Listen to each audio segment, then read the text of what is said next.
欢迎收看我们专访劳伦斯·斯宾塞3集节目的第1集。斯宾塞先生是作家，是编辑，也是出版商。他出版的书涉猎范围很广，包括西方历史、艺术、神话、灵修、逻辑以及科幻小说各方面。他最著名的作品之一就是《外星人访谈》。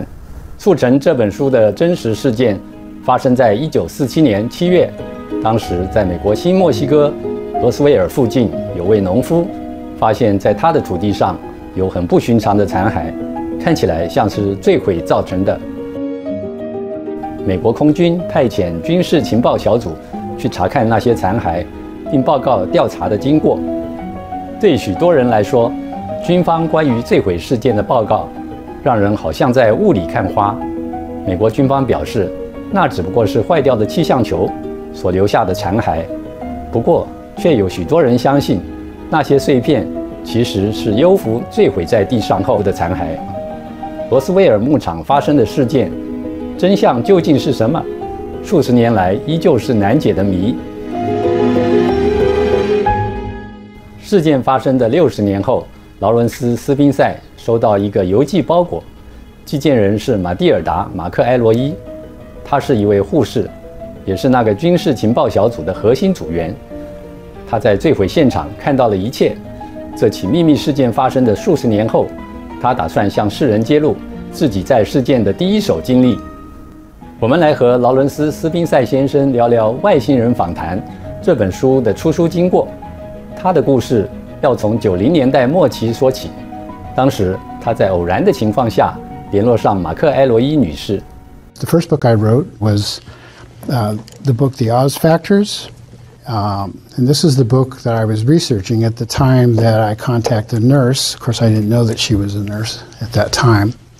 But the lady who was the editor of this book gave me the phone number for someone she thought might be able to give us some information. So I called the phone number, and a lady answered, and I told her a little bit about the book.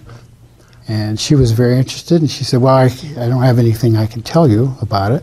And she didn't offer any information about who she was. So that was about a 15-minute conversation on the phone. So she said, well, when your book is finished, send me a copy. So I sent her a copy of the book and totally forgot about it. And it wasn't until almost 10 years later that I received an envelope from her from Ireland. They were original documents and some handwritten notes and some typed notes. She was a surgical nurse for the U.S. Army at the Roswell Army Air Force Base. She served at that base in 1947. So she was there as a medical person and whatever nursing duties she might have had at that time. And everything I know about her is in the book. 马克埃罗伊女士连同文件寄来一封信，她在信里面说，这些文件里涵盖一些问题，人类必须知道这些问题的答案。我们是谁？我们从哪里来？在地球上有什么目的？如果宇宙的其他地方有外星人，他们为什么不和我们联络？斯宾塞先生在2008年出版《外星人访谈》，将这些见解深刻的文件公诸于世。So you're the editor and published this book, but she has the content comes from Miss McElroy herself. Yeah, none of the content is from me except the footnotes, which are from various sources. But it's all very self-contained and self-explanatory in as much as it's her material or the material of the U.S. government, she claims. So the only thing that has to do with me is that she sent it to me.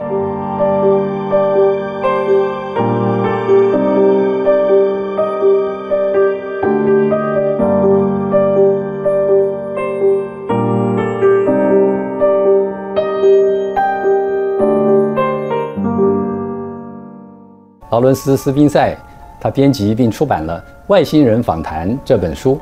斯宾塞先生告诉我们，马克埃罗伊女士第一次到罗斯威尔坠毁现场所发现的景象。What she says in her letters, in notes and so forth, is that at the time of the crash, which was some not too far away from the Roswell Air Force Base, she was asked by the security officer or intelligence officer to go with him to the site of the crash. And she drove to the crash site to give medical assistance in case it were needed. So of course, she didn't have any idea where she was going. But when they arrived at the site, she said that she witnessed part of the crash and saw 3 other alien bodies, not exactly like, but similar to the pilot of the craft. And when she arrived, she sensed telepathically a communication from what turned out to be the pilot of the craft, who was the only one who survived the crash. And as you'll read in the materials in the book, the bodies that died, so to speak, at the crash were more biological in nature than the pilot herself, who was a non-biological entity, and essentially using a body that was adapted specifically to navigating the craft, which is kind of a very interesting story in itself. When you read the book, you realize that the navigation of the craft is handled telepathically through a direct connection between the body and the nervous system, so to speak. 马克·埃罗伊女士亲自访谈过这位名叫埃罗的外星众生，时间持续了6个星期。The wavelength, the frequency wavelength of the being herself in connection with the craft were kind of one unit. So she discovered this later in the course of the interviews, but when they arrived at the site, of course, none of that was known. And she was the only one who could telepathically communicate with the alien? Yeah, they attempted on a number of other occasions to have people, they brought people to the base who they thought might be able to communicate with the alien pilot telepathically, and no one was successful in doing that. Can you tell us about Errol? According to the interviews, Errol is a pilot, officer, and engineer of an extraterrestrial or extra-universal, possibly, civilization that the nurse refers to as the domain. She said it could be called the realm or the territory or the home or any number of different euphemisms for the place or the civilization from which the pilot and his companions come from. So during the course of the interview, of course, the pilot explains a lot more about that in detail, and why they were here and what they're interested in. And they're not primarily interested in Earth specifically. It was sort of a landing spot or jumping off spot for them near the asteroid belt and the moon in this solar system, which, because of their the nature of their low gravity station in orbit and so forth, were a convenient place to establish a base of operation and kind of a jumping off point from wherever they came from toward the center of the galaxy and other places. 在下一集节目中，埃罗将说出更多与地球有关的迷人真相，比方说我们轮回的原因，还有我们为什么不记得前世。For more details, please visit suprememastertv.com/ss.